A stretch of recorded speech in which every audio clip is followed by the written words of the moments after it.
Hello, everybody, and welcome to Against the Fence. Tonight, we've got a very special guest, yet another UFC Bantamweight in Julio Arce. Now, Julio he's got 18 wins and 5 losses. He's got a UFC record of 5 wins and 3 in the UFC.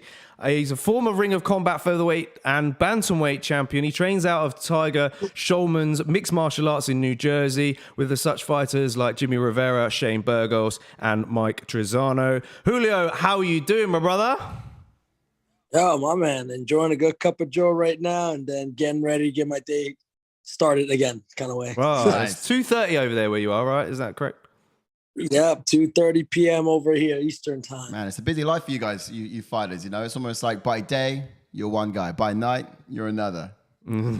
Seriously. Yeah. We're constantly wearing, it's like we're always wearing like all these different hats. I mean, we're going from like fighter, student, teacher, wow. You know, like some kid's mentor, you know, like it's like we're constantly just changing it up every day. That's awesome, man. It's great, man. It's all great. It's great. That is awesome, man. Absolutely. I quite like that. I think it's quite exciting. You know, it's never boring. It's never the same sort of thing.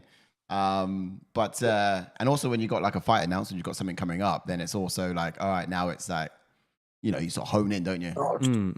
It's another dynamic. You're just like, you put on like the blinders and just like, yo, that's it. That's all my focus is on right now. So that's good. That I love. Absolutely. Yeah. Let's jump into it. Yeah, let's get into some of the questions. So, yeah, we've got some pretty good questions talking about what's coming up for you guys. So for everyone here who's chiming in, we're going to get some fan questions a little bit later as well. So get a good chance for those guys tuning into the comments to get their personal questions off to you. And then a little game a bit later as well. So everyone buckle up for what's going to be an exciting 30 minutes. Indeed, yes. So you're coming off of a unanimous decision win against Daniel Santos. It was very tough, by the way, at UFC 273 in April. How has your time off been so far, or have you been in the gym the whole time, sharpening your tools? Honestly, after my previous fight before that, I'm like, yo, I'm going right back into this. Like, I had no major injuries or nothing, so I'm like, yo, let's get back in there. And I was just sharpening my every single day, just constantly just putting in work, absorbing as much knowledge as possible, thinking of ways to just make the game even better. And then when they announced it, it was like perfect. I was already in great shape. And then now to get into even better shape, like to focus on this one person. And dude, everything went great. Everything was freaking great. Love that. Love that. I was just going to ask as well on that point, like, would you walk around at then in terms of like after a fight when you're outside of camp? Are you a bit like Paddy Pimblett and completely blow up, or you know, do you sort of stay ready just in case these last minute opportunities come up? Now, you know what? Like, well, for me, like I always want to try to get like a full fight camp in, you know, and get at least my 8 full weeks of this, and then when so I keep my weight like around like 155-ish, and then keep like that. So then it doesn't get like crazy where I have to, you know, I blow up and then I have to drop like God knows how many pounds to get to a bantamweight. Yeah, no, that must be crazy. Oh, hang on. What's happened there? Oh, not sure. Oh, it disappeared. Oh, you didn't press the side button. The camera fell off. Oh, there you go. We're back. All right, we're back. Cool. Technical difficulties always happens. Oh look, we got loads of. Oh, there we go. Oh, we got. That's cracking stuff, man. Yeah, you don't want to end up like Paddy Pimblett, that's for sure, because it's not. You know, over a period of time, it's not going to work out very well, is it? It's not gonna be fun. It makes those stressful cuts, right? Stressful cuts. Yeah. But I don't know, it makes it real tough in time. And like I said, you wear a lot of hats outside the octagon as well, so you got to spin a couple of plates, I imagine, don't you? But yeah, I guess you tend on having like a quick turnaround in terms of when your next fight is going to be. Has UFC been in touch and to schedule for you what's coming up next on the cards? Yeah. Anything there? So I threw my name out. I'm like, look, I want to be able to fight in like end of July or August, like around there, because they give me like, you know, I got May, June, July. I have time for a fight camp. I don't want to jump into like a fight with a week's notice and have to dramatically cut to 135 where it kills me. I'm like, nah, it's like I want to get a full fight camp in, So then I'm more than prepared for this person. Like every fight counts. Every fight, especially if I'm trying to, climb to it to championship level. I gotta get on a consistent path. Yeah, no, absolutely.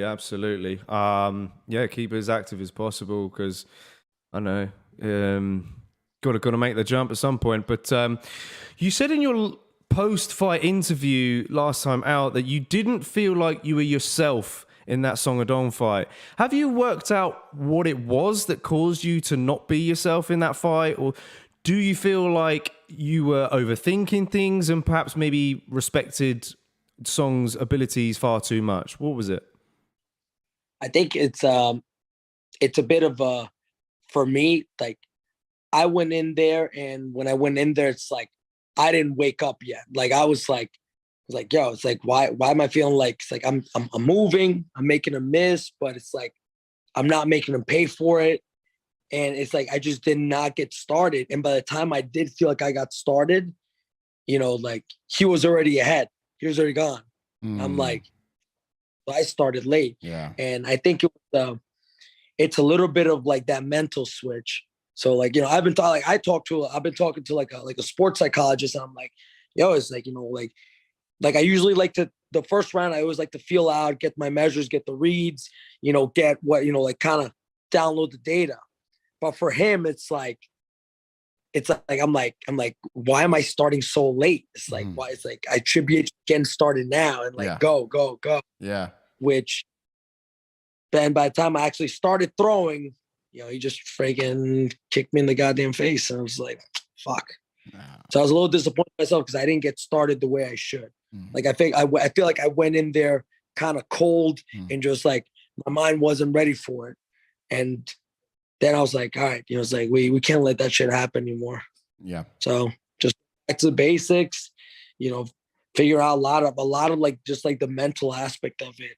And then I'm like, all right, I want to fight again soon, and let's get back on that win column. And yeah. Freaking no, I hear you. It's frustrating. Yeah. I mean, I think we we did sort of allude to the idea before we went live, didn't we? But if there was one fight you could have back, or not even that, but one person you can fight again in the next 2 years, like you really want to have, who would it be? What would it be? It would be him. I want to get back.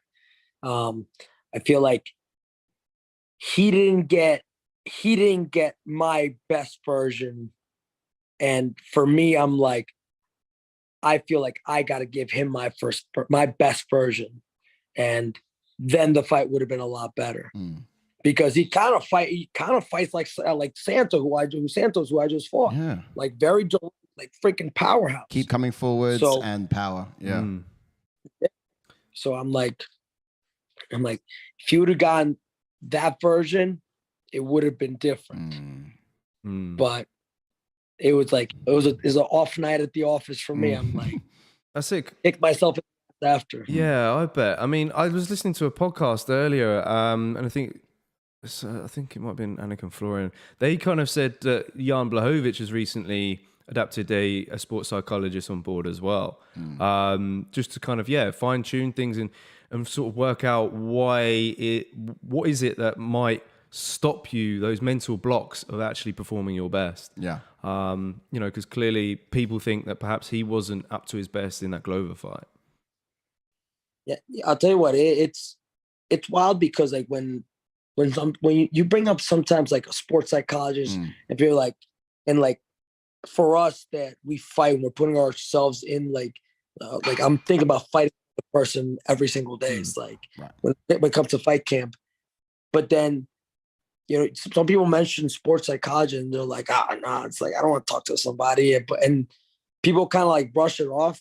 But I'll tell you what though, that's an important shit because it's just because it's a lot of fucking mental shit that goes on. Like, especially you're going to a fight. Like think about it, during a fight camp. It's probably gonna sound pretty weird. Like preparation for that fight, all you're thinking about is another man for those 8 weeks. That's it.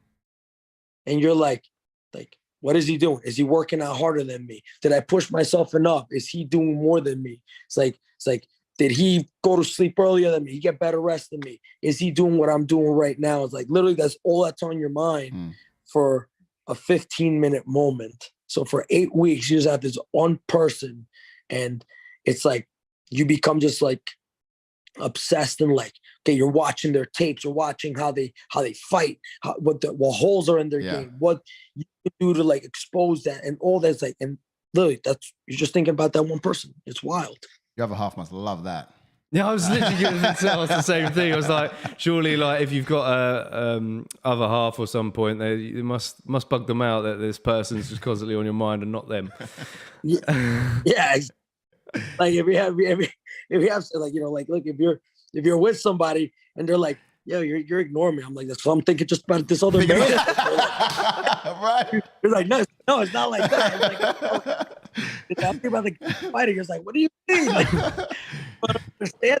It's funny. It's hilarious. Yeah. That's why I was like, it sounds weird. Like when you say it, right. like, I'm thinking about I'll tell you what, you know, I have some teammates that they'll take a picture.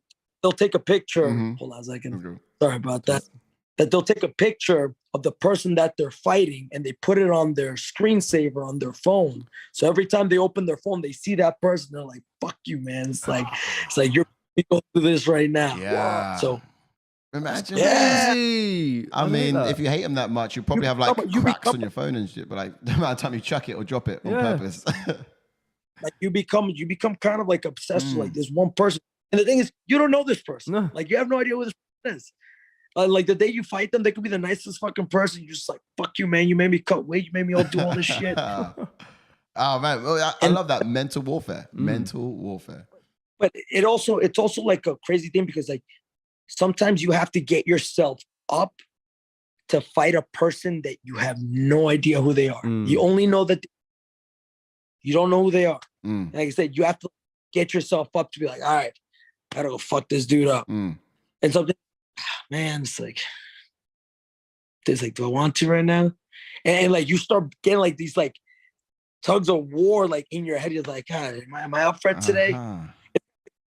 Like you see like the champions, like, you know, look when John Jones was like his last couple of fights, he's just like, I'm just like, he's just that good. Yeah. He's like, let me just fight this guy. All right. Literally. Okay. And you see him as like he's just like, it's like this guy doesn't do it for me. Yeah. This is it, right? And the funny part is when you say it like that, you're like, this guy doesn't do it for me. Like, wait, what? Fuck. Oh man. I mean, yeah.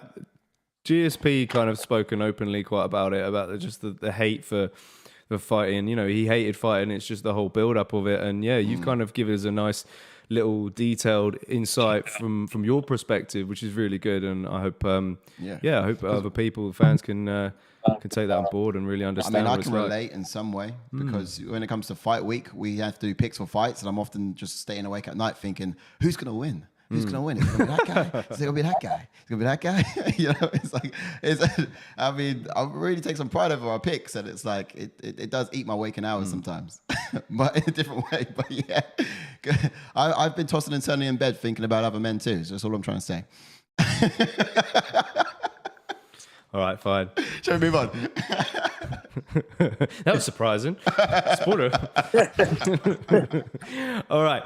So it's been in the news recently, right? Your fellow UFC bantamweight Tony Kelly has been talked about quite a lot, you know, over his alleged racist comment towards Vivian Araujo. Whilst in Andrea Lee's corner, you know, he referred to Araujo as a dirty effing Brazilian. Now, what's your take on that scenario? You know, Tony seems to think that he wasn't racist at all, and he was just sort of referring to the eye poking. But yeah, what's your take? You know what? Everyone, it's all like a matter of perspective here. Like if your fighters, like if you're the coach and you're watching this fighter poking your fighter in the eyes, and like, who was it? There was a fight. I think it was like heavyweights, I think it was DC. I think it might have been DC or John Jones, or even a while back when Oliveira fought Tamor. That Tamor was like scratching, like like putting his fingers out and scratching Oliveira's eyes. So like as a coach, you'd be like, yo, this dude's being mad freaking dirty. He's sticking his fingers out, poking them. He's like trying to find a way to win. So as an aggravated corner man, you could be like, yo, this fucking guy, this fucking person's gonna they're poking their eyes, like they're being dirt in that regards. But now when you're the person on the outside, like, oh, they're being racist. So honestly, it's how you look at it. It's like you got an angry corner man, like your fighter's getting poked in the eye. Now they can't see. Like if they can't see, it's like you just compromise my fighter with an illegal technique that you're not allowed to use. You're not allowed to poke somebody in the eye. Like keep those hands in. And they're probably pissed off because if your fighter can't see, and then let's say she got freaking kicked in the face, or she got, that being compromised got her to lose the fight, as a corner man, you're pissed. You're like, yo, it's like nothing was done about this. I hear you. Perspective is key to it. It makes a lot of sense. Yeah, I guess it's heated at the moment as well. But the other side, heat at the moment is another thing too. But then that's almost the case as dangerous as saying, is there an excuse for saying or doing such a thing? And I guess it's using someone's culture or where they're from involved into it. That's the thing that that's where it like starts to get. It's like there's such a gray area there, and it's like, look. Like, I'm not going to jump on and be like, yeah, he's big. I'm like, dude, it's how you're looking at this. Yeah. I'm like, and you're in the heat of the moment. Like, your fighter's compromised. You don't know. It's like, if she was winning the fight and all of a sudden, like, that made the fight turn around in a certain way where she can't see, you'd be like, this motherfucker's being so goddamn dirty. But then it's like, you got to pick your words. Yeah. The times that we are now, a lot of people are just, it's just, everything's very sensitive. And it's like, you say one bad word, you say one thing that you'd be like, you could tell somebody, hey, you look beautiful. What do you mean? It's like, what do you mean? I'm like, then you'd be like, yeah, I'm just giving you a compliment. And people get offended. Yeah. Like, I was like, it's everyone's sensitivity is different. Yeah. Some people are just like, it's tough. It's hard. And there is this movement going on at the moment, which is obviously it was escalated to the height it's been at. But at the same time, it's, when you hear it for the first time, it's like, how could he mean anything else? Because it sounds pretty much like what he said, and it sounds very offensive. But then when you put the other perspective on it, it's like, okay, maybe I did sort of, I like it's also it's like a reactionary thing. Like if you hear it's like, he says this, people are like, what do you mean? What? I can't believe he said that. Or you just kind of like, or you look like when he said that, I took a backseat. I was like, wait a minute. Yeah. I'm like, he gonna get backlash for this. Yeah. He's gonna be like, I didn't mean it this way. Yeah, it's like, But it's like you gotta kind of observe. Yeah. Like, look, some people you can hear it in their like intent. They want to say something worse, but they kind of like tone it down, and then it comes off a certain way. But some people will just be like blatant, like they don't give a shit, and they'll say it, and like whoever says something about it, it's like they'll be like they don't give a fuck about it. Just like I just said it because I said it, and that's how I feel. So perspective is like everything on this, and it's also like how you take it. Yeah. And look, and he could have been like, yeah, no, I meant it. It's like, that's how I feel about them, and then that's a whole different story. Yeah. We could be like, it's like, yeah, I didn't mean it that way. It's like, I was pissed because you compromised my fighter. Like you poked him in the eyes. Yeah. So when you're clearly told you cannot have your hands opened up like this, you got to have closed fists. But also you're in the heat of the moment when you're fighting, and that shit happens. You get poked, you get kicked in the balls, you get poked in the eye. Like, I hear you. It's not intentional. So I mean, it's how you see it. Yeah. As much as, in the octagon and you get like a low blow, it's like you're responsible for your weapons. It's frowned upon. No one likes it. Was it intentional? There's no way of really knowing whether it's an intentional low blow kind of thing, but they're responsible for your words at the same time too, aren't you? But poor choice of words, I think, is what you chose, but at the moment, it's what came out, and it sounds like. I think sometimes you just have to, like, you also have to think, like, when you're on TV and you're hearing this, you're like, let's pick our words carefully. You would think Let's so, just, yeah. But, So, you know, like, so what do you, you're safe to say that he probably shouldn't get cut by the UFC and that maybe Adrian Yanez should dish out the punishment, or? hey, yeah, I think that's it. I mean, look, do you remember the Contender Series? There was one guy who was like clearly racist. Like, I think he made a comment about the other fighter and he called him a terrorist. Oof. Yeah, like that shit. You'd be like, yo, fuck this guy, man. Like, and he got fucked up. And I was like, fuck that guy. Like, he was clearly being a dick. So when you see it like that, you're like, all right, yo, that dude was being freaking racist. That dude did not be freaking like, fuck him. Death by red corner kind of thing. Yeah. Sure. So I'm like, you see it that way, you're just like, all right, you know, why, man? It's like, why you gotta call the guy? And this was the fighter himself saying that to his opponent. So it's like, dude, that's fucked up. It's like, you need to bring that in here like that. That's it, man. Yeah, fair point. All right, let's go to some fan questions. We got a couple in the chats at the moment.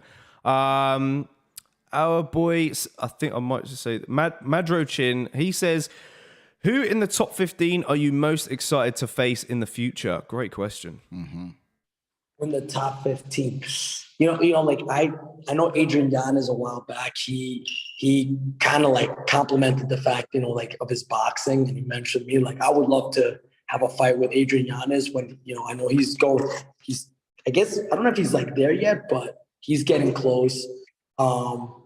Definitely, like I said, definitely the Song Yadong fight. I would love that because he's in the top 10 now. So, but yeah, a lot of fun. Oh, losing you. We're losing you a little bit. I think you stepped into your man cave, Julio. I think you might have stepped into your man cave. He's definitely gone into the. We might be getting him back. There we go. We're getting him back. There it is. You got He's going down to the back cave, isn't he? You got your elevator in the house? Is that what's going on? What happened?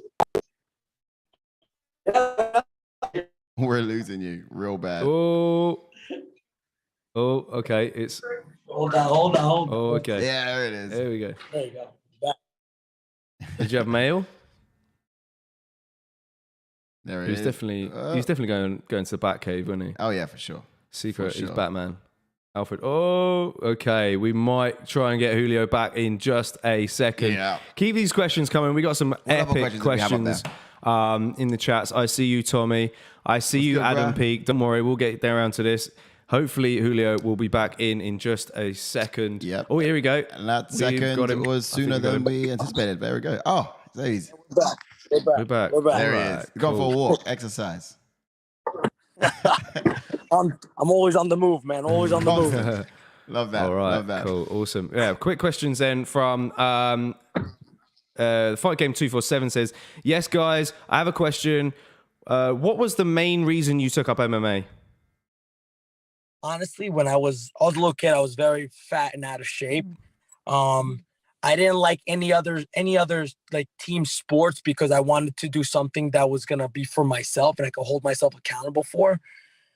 So then, like, my oldest sister brought me to Tiger Schulman's, and then I was like, yo, I love this. Because I used to also watch a lot of, like, anime and shit. Yes. And you see these fight scenes, you're like, yo, I want to do shit like that. Now I'm like, when I finally, like, did jujitsu and kickboxing, I'm like, yo, I fucking do this. It's just like, it's like I'm fucking living in a fucking anime world. I get to beat the shit out of somebody, strangle people, and be like, yo, great job. Hell yeah, I'm all about it. That's cracking. That's crazy. Amazing. Yeah, no, that's a good reason, I think. I'll go with that. Adam Peak, should we read that one out?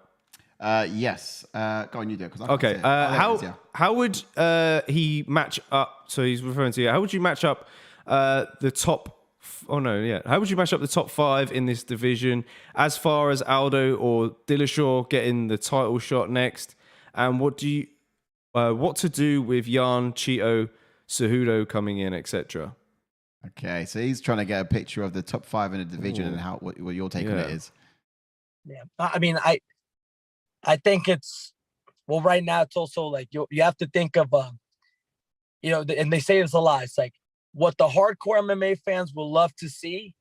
It would be Aldo versus Sterling, because Aldo has won his recent fights, built up.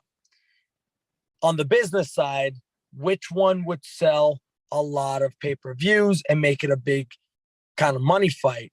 Because, everyone wants to get paid at the end of the day. So if you throw Dillashaw, who after having a crazy fight with Corey Sandhagen, you put him in there with Sterling, then you would do, because I know they have, Marab? No, Marab. Yeah, Marab. Marab is in there also. You got Marab and possibly Dominic Cruz. You have Corey Sandhagen.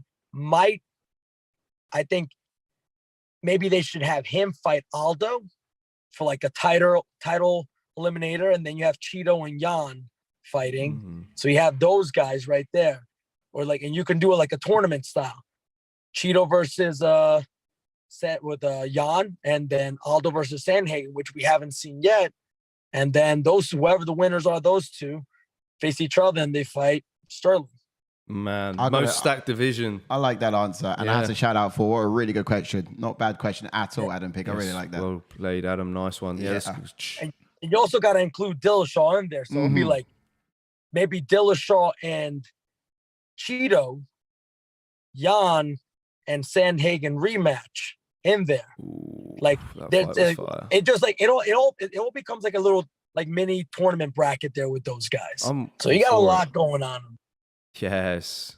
Yeah. I mean, they definitely need to bring a tournament style format in. I think it's just too scared to kind of be copying what Bellator are doing. But I think when you put it on paper like that for everyone, I just think it just looks so much better. What gets the people going? Exactly. Yeah. and look, what they might do is they might do Dillashaw versus Sterling. Okay. Winner becomes a champion or stays champion. Right. The winner of so-and-so and so-and-so, like these two title eliminators, the winners fight each other. The winner of that fights the winner of Dillashaw versus Sterling or whatever they choose to do. Okay. Yeah, I like that. That's cool. It's cool. I like that. All right, eyes on the clock and we're running low on time. Yeah, we are running short of time. Thanks for the questions, guys. Yeah, we've got a game to get into. Quick fire game. Which will be quick fire. So we can't get it for half a minute. And it's fun. It is super fun. You're going to love it. All right. Okay. So, this is going to be a would you rather game. Yeah. So, first up, here we go. Would you rather always have a mullet as a haircut or a ponytail haircut? Mullet. Okay. Iron Man or Captain America? Iron Man. Baller life. Baller lifestyle. Okay. Would you rather get heel hooked by Rusmal Palhares or Kimura by Frank Mir? Ooh, shit. I think Kimura, because I can still walk after. Yeah, true. Okay. Knockout artist like Derek Lewis or submitting artist like Oliveira? Submission. Okay. God-given power like Derek Lewis. Oh, okay. Yeah, you Just got got it in the end. Yeah. I love that. Would you rather get poked in the eye by John Jones or kicked in the groin by Jose Aldo? Oof. Poked in the eye. Fucking kicked in the balls. All right. Go for a drink with Dana White or go for a drink with Joe Rogan? Think about it. Oh, my God. With Joe Rogan. Yeah? Dude. Yeah, man. You know what? Look, I think like Dana White's like cool person, but I think when you like watch so much of Joe Rogan and like all the shit that he talks and like you be like, oh my God, I feel like we can go in so many directions with this conversation. That's so true. I mean, you got Dana White privileges on the other hand. Yeah, you could get a Dana White privileges, get maybe a couple grand more, you know what I'm saying? Event and all that sort of thing. Nah, I'm like, experiences, nah. I always wanted to. Look, for all my fights, I always wanted to be interviewed by Joe Rogan. After my last fight, I'm like, yo, I finally got a fucking interview by you. I'm like, yes, this is my day. Yeah, love it. That's cracking. Those ones you just have to win, don't you? Those you just have to win. Yeah. This next one's fun. Okay. Would you rather listen to John Anik say, "This is brought to you by Modelo, brewed for the fighting spirit," for 2 hours straight, or have Khabib critique you for a whole day with the words, "This is number one bullshit"? Yeah, the Khabib. Really? You don't want to hang out with Khabib for a whole day, critiquing everything. Yo, dude, I'll get so many laughs because like anything I would do, like, this is number one bullshit. And I'll be like, That's what I said. You can just get in your car and just be like, "This is number one bullshit." Yeah. Bro, I'll go take a piss and be like, "This is number one bullshit." I know. You don't get sick of it, no? No, mate, anything. Yo, how fucking funny. I'm with you, bro. I'm with you. Because also, look, it's like you take him in. It doesn't matter what the fuck you do. You're just gonna finish your like whatever you do. He's gonna finish like, "This is number one bullshit," and you're just feel like this. I tell you what, I was saying to Jordan earlier, I was like, yeah, I'll be talking to Khabib. I'll be like, I've been thinking about getting back with my ex-girlfriend, you know, and I just really miss her. I'm so lonely. This is number one bullshit. Cheers, I needed that. Thanks, bro. You know? Yeah, man, you'll be in line buying something or buy a cup of coffee. I'm like, yeah, I'm like, thank you, ever. I bet you just be setting them up all day. Okay. You would literally just be setting them up all day. Yeah. All right, okay. I can see that. I can see that. Worth it. Yeah, mate, brilliant. A lot of laughs on that one. Okay, so get kicked by Jimmy Rivera or Shane Burgos? Oh my God, I'd rather get kicked by Shane Burgos. Really? Ooh. Because, well, look, hey, I'll tell you why. They both kick fucking hard, but Jimmy's a lot shorter. So if he kicks, Okay.